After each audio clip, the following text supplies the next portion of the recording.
what kind of backpacking stove should I use? Now, those of you guys who have watched the channel before, and just a couple of videos ago, what I just made is showed you how to make what I thought was the most simple and easiest to make backpacking stove there is. It's an easy alcohol stove. And we'll get to kind of my overall stove towards the end, just because you guys have seen that, but I'll leave it in the cards here in a minute. So I think that anyone just starting usually is kind of generally aware there are lots of different types of fuel sources out there, lots of different types of stoves out there, and it can get pretty overwhelming. If you go to your overall kind of big box sort of retailer, you'll immediately find that one thing they suggest right away is a canister stove. And so let's talk about canister stoves. So canister stoves usually use a form of propane, isobutane, or a butane mix of some kind. But it's usually a canister like this. This is a 110 gram canister. And so it looks kind of like that. It pops off.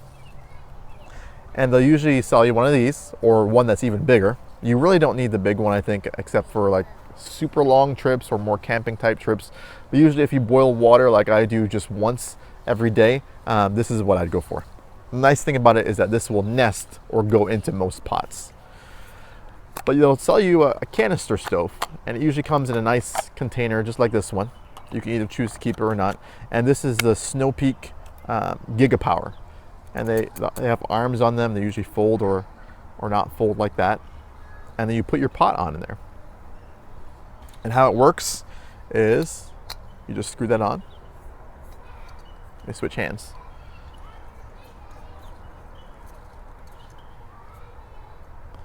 Screw that on, and then you turn, let's do it this way. Turn the gas on. And this one has an automatic one. And so there's the flame. I'll turn that off. And it's that simple. That's one reason why I think a lot of backpackers like this. It's just simple, it works, you can buy it as is and get it set up, I mean, less than a couple minutes, however long it takes you to pay your cash or credit card or whatever, and you're done.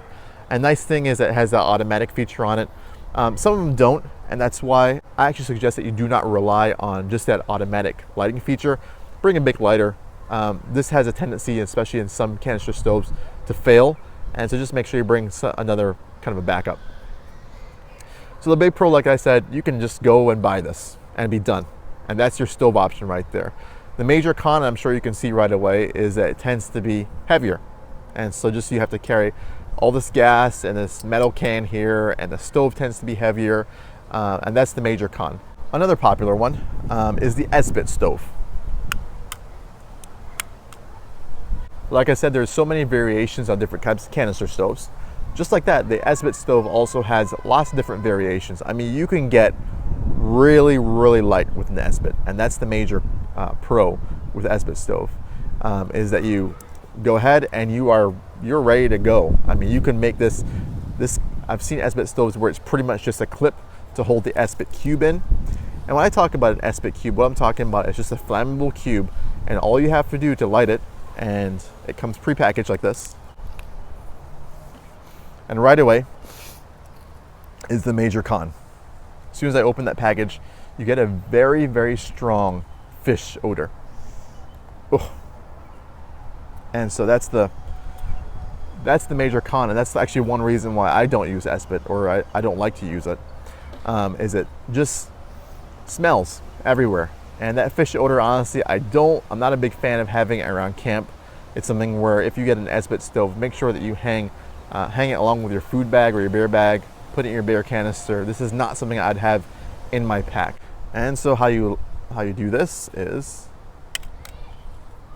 you just light it, hold it there for a couple seconds. 4, 5, 6, 7. And there it goes. You can't see it. And it's easy to blow out. So this is just the basic, this is as basic an esbit stove as you can get. But what you would do is you just put your pot on top of there and let the flame go.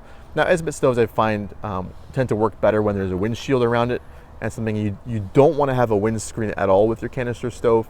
But with your esbit stove, I think it'd be fine, and it'd be actually beneficial to your kind of backpacking needs. you kind of build a lot of heat, generate it pretty quickly, which is not what you want on your canister because you don't want to explode, of course. But with the esbit stove, you make sure you have that contain all that heat in, and your water can boil relatively quickly. So I know Uptrail71, I'll link him down below, is a big fan of esbit stoves, and he uses them pretty frequently. Another major pro about esbit cubes is that they come pre-packaged. I mean, you can kind of dole out how many you use in a given trip, and you can know exactly how much fuel you're going to use. I just make sure that you kind of check your boil times before and how much of a cube you use before taking out that predetermined number of cubes. But really handy, really awesome. Now for me, I mean, you guys have seen before, and I'll link the video here about exactly the type of stove I use. I use a basic, simple alcohol stove. There we go. Alcohol stoves, just like the esbit stove, I'd recommend using a windscreen for. And it's as simple as that can. And I've showed you guys how to make this before. But very simple, very easy, and hard to beat it, I think. I use kind of this clean burning fuel. Usually you can get it in your paint section of Walmart or another big box store. You can get, just make sure you get something that burns clean. And so I would avoid isopropyl or those rubbing alcohol mixtures. Look for something that burns clean, because you'll be putting your pot of water on it or cooking food or whatever on it. One of the major pros about alcohol stoves is it's light. It's also DIY in that you make it yourself. And there's something about making your own gear and using it out there. It's just kind of nice. You kind of know it backwards and forwards. And so that's also really helpful. Another big con, if you will, about alcohol stoves is over time. So let's say I was going on a super long trip, it becomes not as weight effective to carry as much fuel. And so that's where actually the canister stove starts to shine. So I'd say usually what I've seen is about 8 to 9 days of alcohol fuel. You end up having just the same amount of weight with a canister stove. And a canister stove is really convenient, and it's really fast. I mean, some canister stoves, you can boil within a couple minutes and kind of get that done. Alcohol stoves in general will take about 5 to 6 minutes, depending on your windscreen, depending on how windy it is, those sort of things. Sometimes it's depending on the trip. And so I actually will be headed to Colorado in a little bit. And at elevation, I actually will be using a canister stove. The big reason is that at elevation, alcohol stoves, depending on how high you are, tend to take a lot longer to boil. I've noticed that even at middling elevations, it takes a little longer to boil. I'm talking like 5,000 or 6,000 feet. I feel like it takes a little longer to boil there than it does here at home. Here at home, we're at 700 feet elevation. I can boil it easy in 5 minutes with a windscreen. 6,000 feet with the windscreen and the wind blowing, it tends to get closer to 7, and we're talking about 6 maybe on average.